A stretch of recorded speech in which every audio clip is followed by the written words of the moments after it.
ma fin de semaine chez Propulsion Rafting, une activité que j'avais fait pour financer ma prochaine expédition, le pôle d'inaccessibilité de l'Amérique du Nord. J'ai 8 courageux qui ont accepté d'embarquer avec moi dans le bateau pour que je les guide à travers le canyon. Donc, je vous fais un plan. Superbe journée ensoleillée.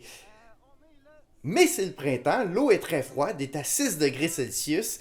Dans ma gang, il y en a quelques-uns qui m'ont signifié que s'ils pouvaient s'éviter le fait de tomber à l'eau dans le canyon à 350 mètres cubes, ben ça leur ferait peut-être plaisir. Il y a juste une chose, c'est que le canyon, toute l'eau passe au même endroit, pis t'as pas beaucoup de marge de manœuvre pour trouver ton chemin sans chavirer. Alors on arrive dans le canyon. C'est le premier gros rapide de la descente qui est assez longue, mais c'est la plus grosse vague de toute la descente. Toute l'eau dans le canyon se ramasse dans ce rouleau là. Après, ceux qui sont encore dans le bateau peuvent continuer pour aller ramasser les personnes qui sont tombées en cours de route. Quand t'arrives au canyon,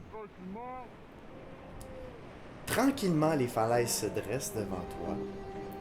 Et là, il vient un point où est-ce que tu sais que la seule sortie possible, ça va être au bout du canyon, entre ces murs-là. T'as plus le choix, t'es pris, t'es fait comme un rat. Je me disais que la meilleure façon de ne pas tomber, la meilleure stratégie, c'était de rentrer un petit peu à gauche avec un angle un petit peu à droite.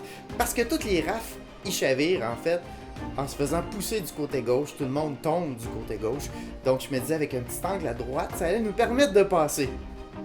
Première descente, les bateaux passent, les bateaux flippent, les bateaux se vident.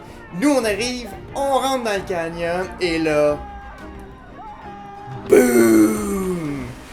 On réussit à passer, tout le monde est content, une descente extraordinaire. On a fait après ça les rapides, du confusion, le turbo, bon, toutes ces séries de vagues-là qui sont extraordinaires, mais surtout avec le sentiment que nous, on a réussi à passer le canyon sans chavirer. Vient la deuxième descente. Là, on le sait qu'il y a peu de chances qu'on réussisse à faire 2 descentes sans chavirer dans le canyon. Tout le monde rembarque, tout le monde me fait confiance, tout le monde me dit « Ouais, t'es capable Fred, même stratégie ».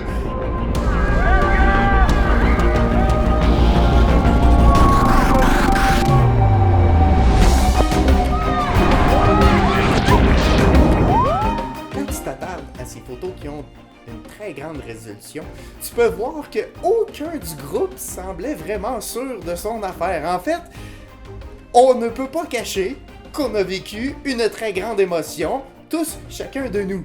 Ça, c'est comme ça que nous, on l'a vécu, mais ça s'est pas passé comme ça pour tout le monde dans le canyon. Regardez la personne ici en avant.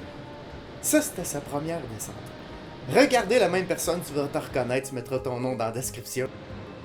Mais, oh my god, t'as tellement revolé la deuxième fois. Je veux dire, à partir de ce moment-là, tu sais, quand il regarde en arrière et qu'il se dit « Ok, sur qui je tombe? » Mention honorable aussi à mon chum Pat Côté et son compagnon qui ont descendu en catarafhe. Et à Maxime Lavoie, mon ami kayakiste extraordinaire qui a réussi à surfer le canyon.